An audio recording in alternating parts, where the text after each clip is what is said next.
What's up, everyone? It's been a really rough day today. I tried to do my best to find food and an opportunity. Now, I don't have the best confirmation quite yet, but it's too early to tell. But spring hasn't really started yet, but we'll see in April. But with that said, everyone, my name is Keiki Alexander, but everyone knows me as Panda or the Panda Photographer. And right now, I'm just coming to my conclusion at the end of this day that as long as I'm still alive, that should only matter at this point in time, right? So with that said, I just want to be very transparent about how my day has been and how's my mental health. Well, it's so-so. Dealing with some issues, trying to, I guess, stay focused on the goals. And here's the thing, I daydream quite sometimes. And sometimes I wish that this goal of mine can be a reality. But I know there's stepping stones and steps to take place, and got to be patient for a lot of other things. But with that said, everyone, just hanging out here in front of the Tesso Life, which is an Asian market. But yeah, just trying. I just want people to know, like, I'm not the bad guy here, okay? I'm just truly not the bad guy. Whatever mixed messages that you have seen on this channel, yes, I've been very angry. And not at you. I've been angry at the system. Hold on. Oh, my panda, what? I'm sorry, I got distracted. Give me a second here. I got distracted. I'm not angry at you. I'm angry at the system that what it took from me. It didn't just take money, it took people from me. It made people do things that were very unethical to others. So with that said, everyone, I lost someone important to me. It's never been the same. It's like every day I wake up, I know that she's not alive, but before this even happened to her, every day I'm like, okay, he should be doing something very fun to do. I know she's probably walking around doing something, but that's what bothers me. That she's deceased and I'm still here among the living, and she should be too. But, you know, justice has been served. Don't get me wrong. It's just like, it would have been better if people would just respect other people's boundaries and just go, because I'd have been so much happier and so much at ease if I knew she was still alive. And not only that, it's just like what's been going on in reality with the city and the crime. It's not a safe, no matter where you go. Not just in, it's just could go for any city that you're in. It doesn't matter. A city's a city. All cities have crime. There's no in about it. All cities have crime. And there's nothing you can do about it. But there is something you can do about it by staying very vigilant and aware of your surroundings. But people have been picking on me recently for the wrong reasons. Like, really? Because I've been out of the job for 3 years, now you're gonna be out of the job for 3 years, everyone. It's not that I intentionally wanted this to happen. You know, I did not. If you watch my videos carefully, from 2020 when the pandemic started, I started talking about my EEOC, the discrimination, harassment at the job, why they were not aware of the EEOC until that June of 2020. Yeah, they were very upset. But here's the thing, I've been here, there.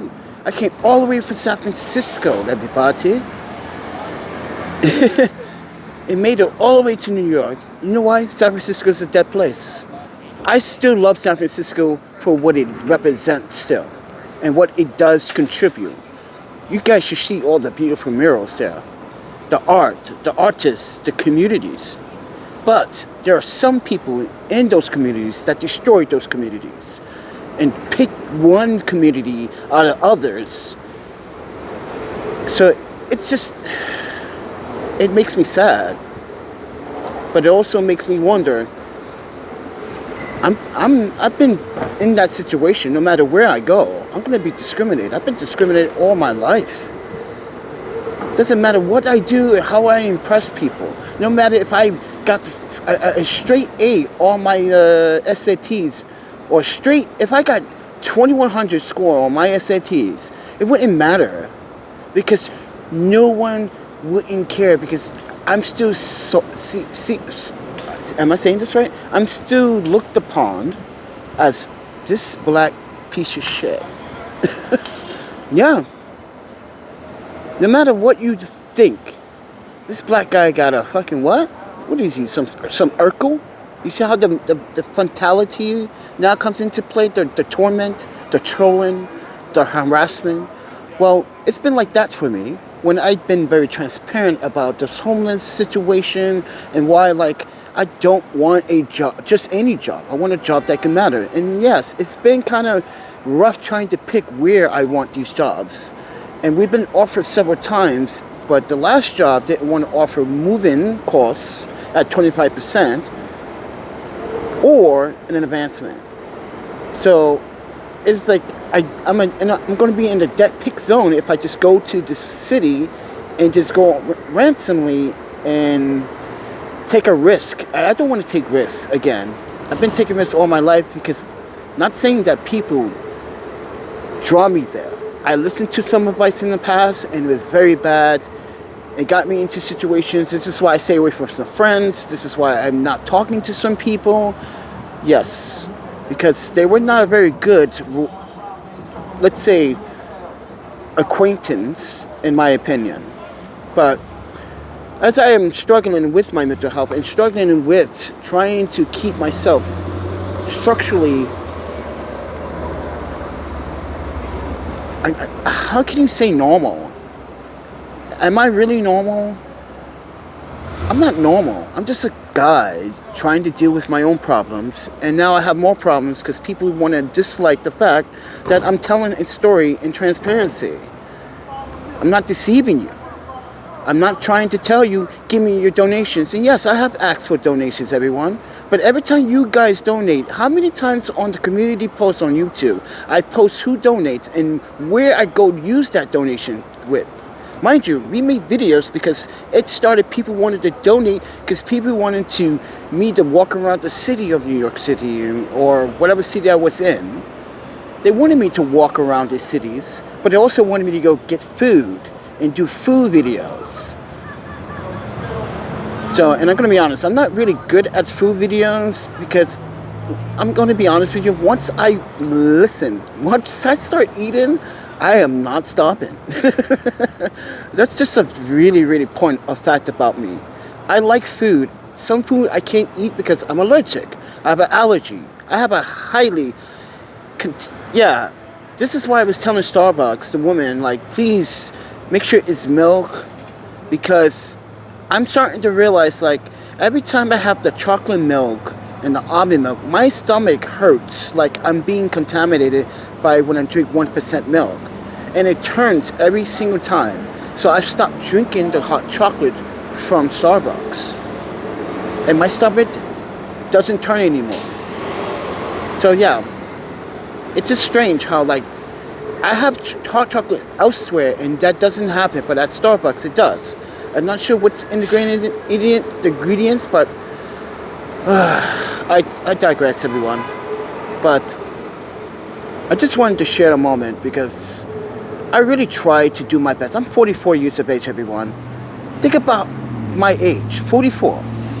What have you done? This is why I'm asking you as an audience to just look back at my videos since 2020, or 2019 to be in fact. Mind you, just to go back and you see how this progressed into this. You're like, you didn't ask for this. It happened. You was attacked. Yes, I was attacked. I had to spend a lot of my savings and my financials on medical expenses. And that also could have been very lovely if I didn't never got attacked. I probably could still have money. And this is why a couple of you were saying that if you didn't get attacked, you think you would still have money? Like, probably, maybe. We don't know. I can't predict, but I'm sure, because I'm not the type of person that would spend on something if I don't need it. You know? I just don't. If I'm going to spend money on something, it's going to be food. Like I said, everyone, I'm not an alcoholic, I'm not a drug dealer, I'm not a game banger, I'm not committing a crime.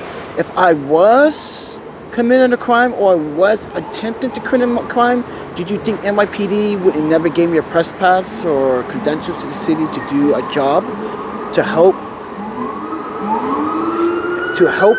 the News Foundation here recover some incidents on the subway? Now, recently, everyone, there's been some comments that people saying, why don't I just not my own business? Because the subway is a very dangerous place and we all have to use it.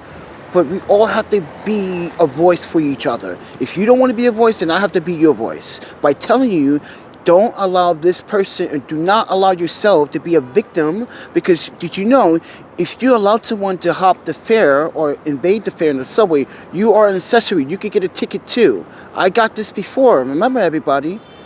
This was accidentally last year. We got a ticket and we beat it. Because the judge was like, why are you even in here? I'm like, I don't know. I paid my fare and these guys came in and and I had my wagon with my gear. I'm like, what am I supposed to do? Be a bodyguard to the subway gate? That's not my job. You have people hired for that in the subway. And he agreed. So with that, tell everyone, I'm just sharing experiences that people don't understand what I go through all the time.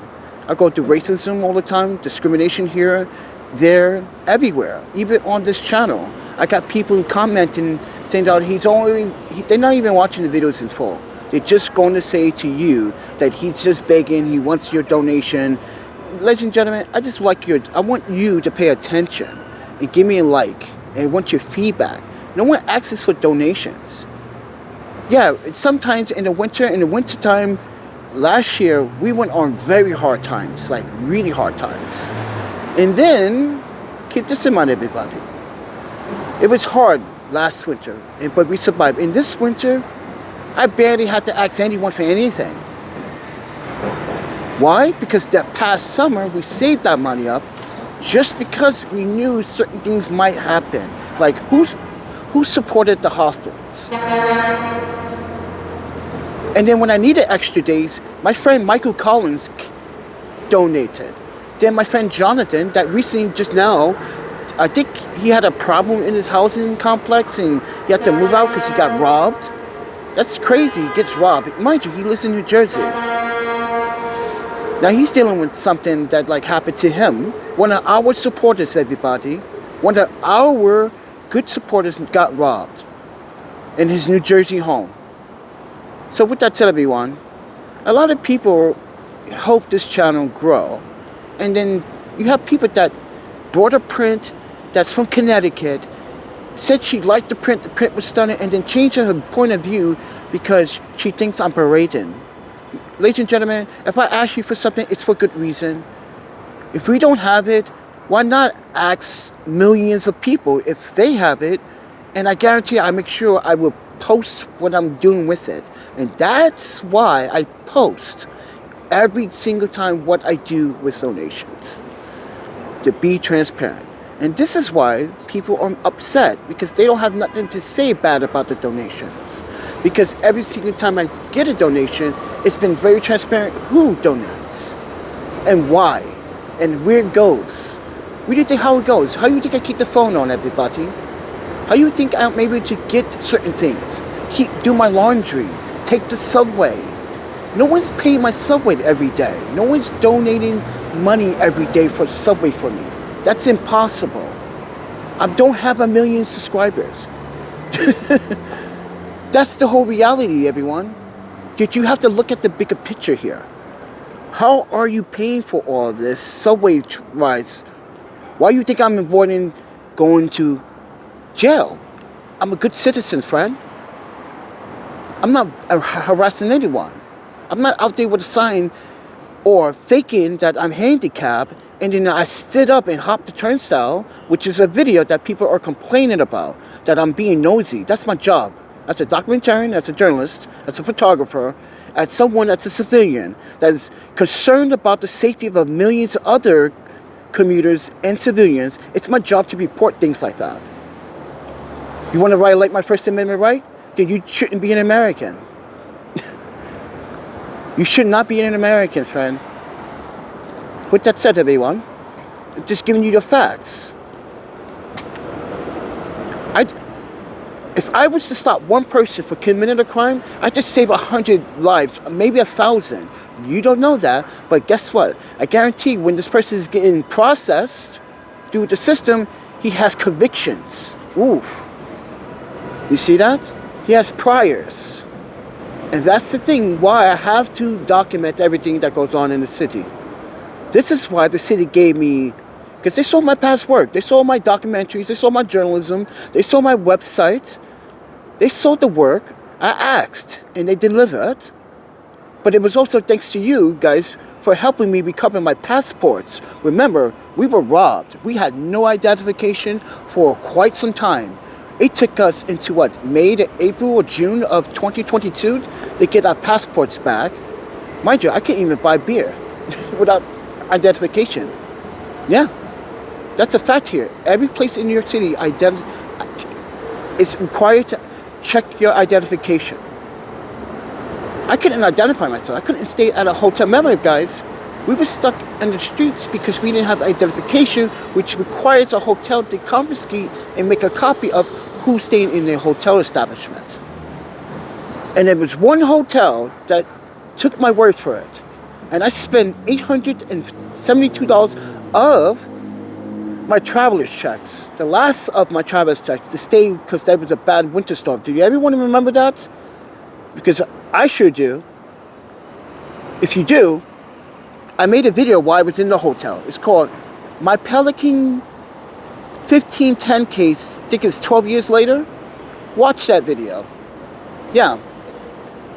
Look at Pelican 1510 Case 12 years later.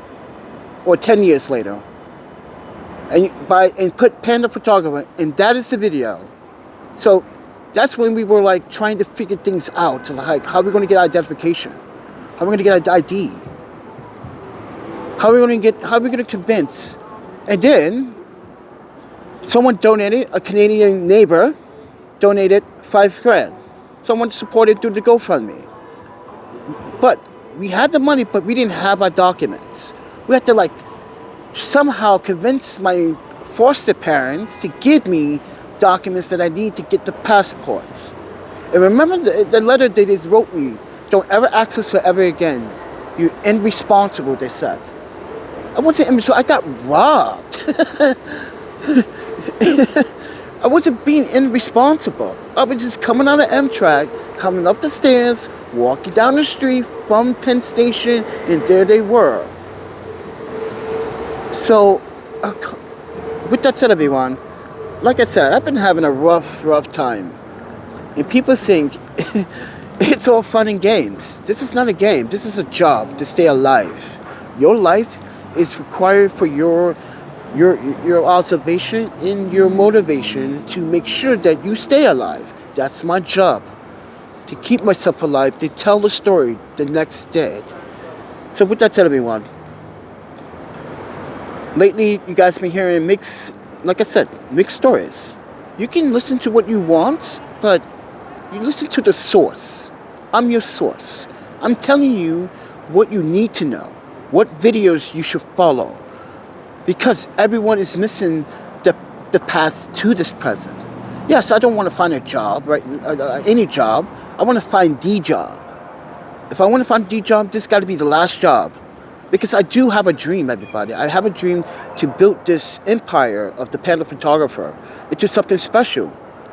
You know what I had a dream about? That someone gave me an opportunity, and I took the opportunity, and you know what? We flourished. We started doing these tours and travel guides and food tours, and people started watching it. Then I hired people like you and me that are photographers, talented at the arts. That was my dream. And I dreamt that ever since I woke up from it. And I was like, that's what I want. I want it to pay for it and continue to pay for it. And open a center where you have like a big skate park, an art museum, an art gallery. This is why I was in Greenpoint and was looking at that bank in Greenpoint. Why don't turn that place into an art, movie, or entertainment center for a community? That's my dream. So if you don't like that dream, then I'm sorry, but that's the dream I have for everyone, including you haters. A place where you can come and express your feelings and use a computer without even being questioned. Well, you do have to have ID and stuff like a normal library, but a place where you can just feel comfortable and have conversations and read a book and express your art, your photography, ask questions, know about something, teach something about another language to someone. That's the center that I want. I know they already have something like that, but my center would be totally different. But with that said, everyone, thank you for listening. I appreciate you guys. But with that said, everyone, I'm just being me. I'm not asking for much, am I? If you guys want to support the channel, all you have to do is like and subscribe and leave your feedback, please. I appreciate you. But like, we survived another winter. And that's important. So remember that. I survived winter. Another winter. And that is a defeat on itself. Take care of yourselves.